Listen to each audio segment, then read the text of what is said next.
nga ne tout à l'heure dama la laaj responsabilité bi. nga responsabilité bi nga ni ma ñoom la. ñoom la waaw. parce que bu fekkoonte ne ñoom dañoo ñëw rek pour joxe seeni xalaat seen mébét seen revendication ci jàmm mais bu ñu waxee ñaan policiers yi ne comme nii la dañ leen di ñaan ngeen may ñu am délégation bu dem dox jàkkaarloo ak ministre de l'intérieur pour jox ko bataaxal bii nga xam ne moom nañ bind kenn du leen ko tere. mais boo bëggee jaay doole policiers yi xam nga ne loolu muy yow muy man policiers yi quand même citoyen mënut a jàkkaarloog ñoom di xeex.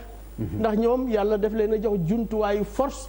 pour agir. askan bi yorul xeer yorul fital yorul lacrymogène nan la mën a xeexee ak ñi nga xam ne dañu yor fital yor lacrymogène. moo tax nag waruñ ko def. mais moo lay won ni defuñu ko. non c'est-à-dire que kii nga xam ne dafa sol costume sol veste. ma ne xam nga kooku ñëwul pour xeex. fekk na am na ñeneen ca ginnaaw ñu doon sànni ay xeer yow xam nga ko et puis tout est écrit dans les journaux comme vous le dites dans votre livre dans votre livre que je salue. L'opinion ici malheureusement est fabriquée par la presse. Or la presse nous a rapporté que am na ñu nekkoon di sànni ay xeer policiers yi ñu répliquer.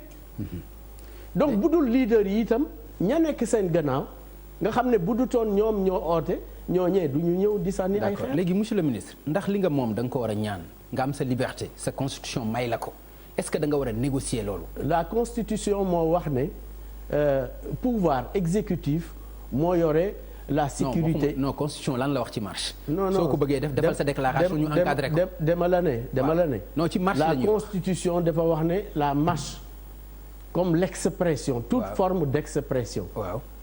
dans le cadre des lois et règlements est admise. Okay. Mais c'est dans le cadre des lois et règlements.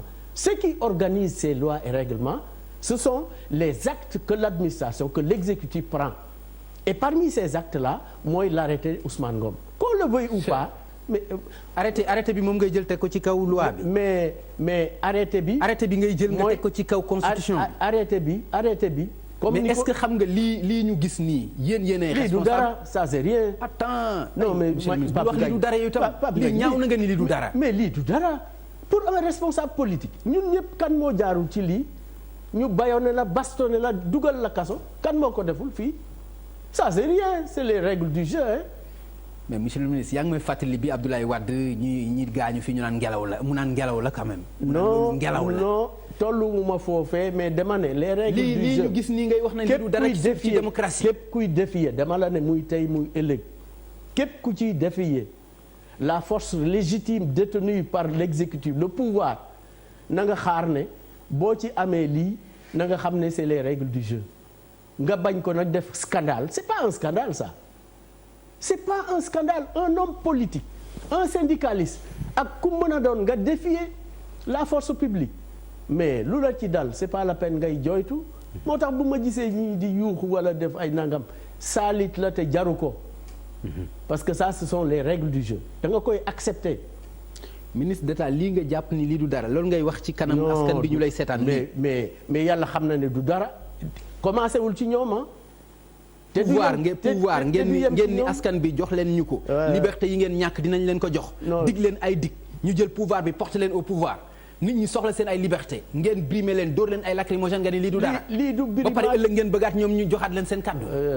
tu peux faire l'interprétation que tu en veux mais dama la yëgal ne nit kuy défier les forces légitimes loyales du pouvoir mais les agents de cette force-là ñoom ngay jàkkaarloo ce n'est plus le responsable de l'exécutif ce n'est plus le président de la République encore moins le ministre de l'Intérieur mais ñooñu seen mission la ñuy doxal les policiers yi nga xam ne ñoom dañ leen a bëggoon a toroxal foofu brutaliser leen sànni leen ay xeer gaañ leen ñoom ñoo réagir pour protéger ñoom ci seen bopp parce que ñoom itam ay citoyens lañu. xam nga image yi ñun ñëpp ñoo ko gisandoo. ah oui oui Mamadou Diop Decroix bi ñu koy jël di ko yóbbu. kenn sànniwu fa xeer Mamadou Diop Decroix qu'est-ce qu'on n'a pas fait kenn sànniwu fa xeer. luñ ko deful dans le passé moom laaj ko il a été emprisonné combien de fois. bâillonné bastonné combien de fois. loolu nga bëgg ñu dundaat ko fii ci Sénégal. non c'est que comportement ya muy am. après plus de 40 ans ou plus de 20 ans. loolu nga bëggaat ñu dundaat ko nii avec ak seen aérienne. est-ce que tu sais que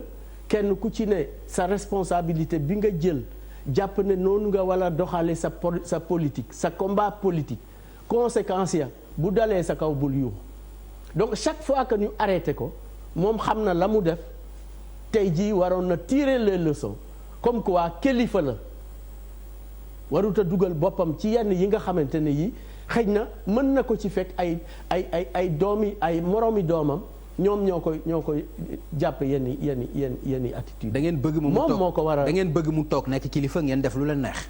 non xam nga def lu la neex dama la ne ci réew mi jeex na fi xam nga sénégalais ñoo yore seeni carte moo tax caaxaan yi ñuy def yépp carte yi sénégalais yee ko yore le vrai combat la vraie bataille c'est la conscientisation populaire et non pas dem di jaay doole.